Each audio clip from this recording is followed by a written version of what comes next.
All right, welcome back. Whitlock and Wiley, Eric Mangini and Bucky Brooks are back. It's time for That Dude's Dudes. Marcellus, what you got? Hey, Todd Gurley, run behind these big uglies up here. You get some yards, dang it. This is That Dude's Dudes. And let's start off with number 3, Notre Dame senior, Julian Okwara. Let's look at my man right here. He's off the edge. Woo!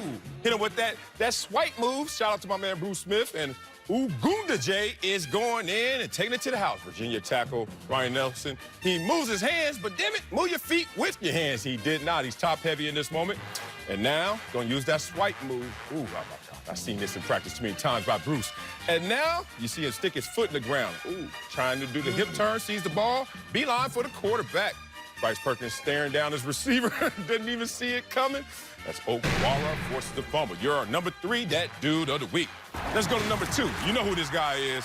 Khalil Mack. Return of the Mack. Yeah, he's back on the show like every week. Khalil Mack ducks under Riley Reef and strips the apologist, Kirk's Cousins, right here. And Mack starts by sitting Reef down. Sit him down, thinking he's going to do that bull rush. Oh, look at that long step right there. Dip under that. And he did. Travels 4.5 feet on that. Now, all of a sudden, he's in a horrible position. Rife is, and no power on his push. Feet locked together. Now you can see. I see the ball. I see the quarterback strip, sack, force, fumble. All those things in one. That's why he's the best at it. Khalil Mack, number 2 Dude of the Week. Now let's go to number 1. Talking about to be rich. Linebacker Shaq Barry. Yes, he is. Buried treasure right here. Uses strip. Oh, my God. Spin move, everything. And Dominican Sue, take it to the house, got the turkey in my hand. It's time to eat. It's time to eat.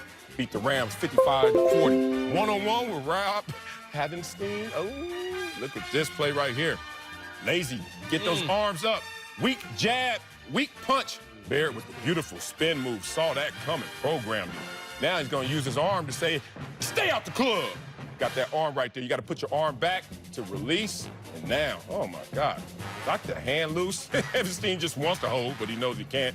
And now he sees the ball. It's time to get that gift. This guy has 9 sacks in 4 weeks on a 1-year deal. About to get that Tillman Fertitta money. Yes, he is about to be rich. My man, Shaq Barrett, you know who you are. On Number pace 1, for 36.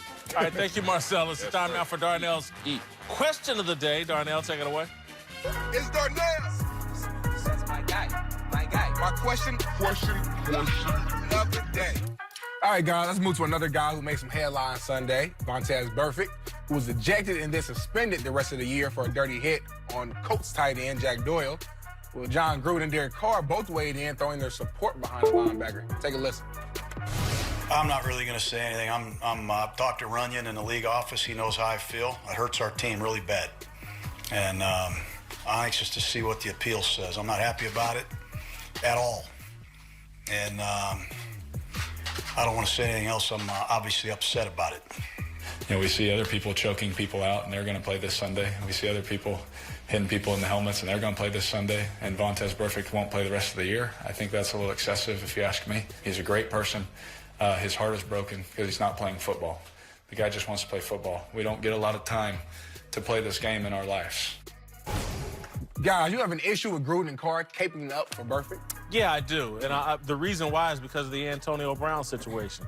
You just caped up and defended Antonio Brown. He made a fool out of you. Now you're turning around and doing it again. It's just tone deaf. I would have stayed out of this and said nothing. John Gruden made 2 bad decisions, got 2 guys, Burfict and Antonio Brown, of questionable character, and they both blew up in his face. Yeah, great point. Even though he was measured, still, reputation precedes you, whether it's a good reputation or a bad reputation.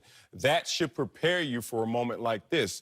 And unfortunately, you have to have a sort of detachment from a player, and you can't get caught up in this relationship because this guy is not long for the commitment that it takes to stay on the football field because of fines and penalties and suspensions. So it's on you, Gruden, who is acting like he's new to this conversation about Burfict being a troubled player on the field. So I don't feel any remorse for him in that moment.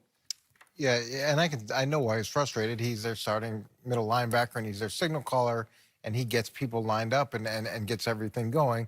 So I get that. But in the draft room, I used to say to the scouts and coaches, look, if we draft someone who's slow and they come here and they're slow, we can't be mad at that guy. That's who they are. So if you bring in a player that has a history of that type of behavior, and then he does that type of behavior again, and there's a penalty, then you can't be surprised by it. You can't be shocked by it, and really you shouldn't even be disappointed by it, because it was just a matter of time before it happened. We put such an emphasis on safety. For someone to put someone else at risk in that way, it's just not right. It's just not right.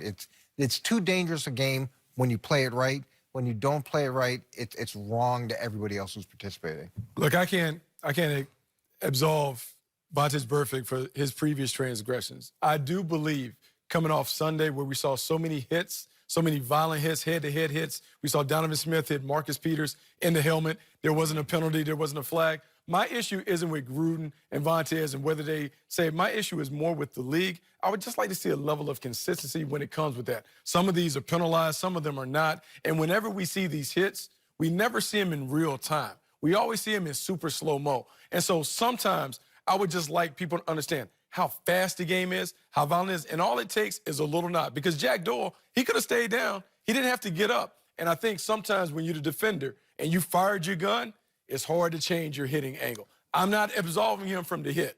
I'm just saying it is hard in real time to be like, oh, let me move. You want the league to be as consistent as Vontaze Burfict. That makes perfect sense. Vontaze Burfict is very consistent. He launches himself and his helmet at defenseless receivers, runners, or whatever, consistently.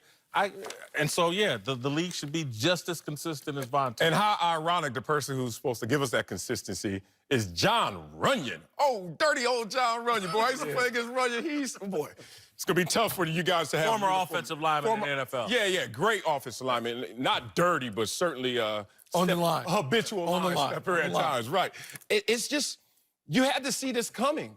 We've all rolled the dice in certain situations. I know I did it in my dating life a lot. I knew the reputation, my boy said, and I knew, and I still went there. So when it happened to me, I couldn't act surprised by that. And Jon Gruden in this moment, unfortunately, shouldn't be surprised. I got no sympathy. Coming up, after a couple of rough losses, Jason Garrett and Matt LaFleur face off on Sunday.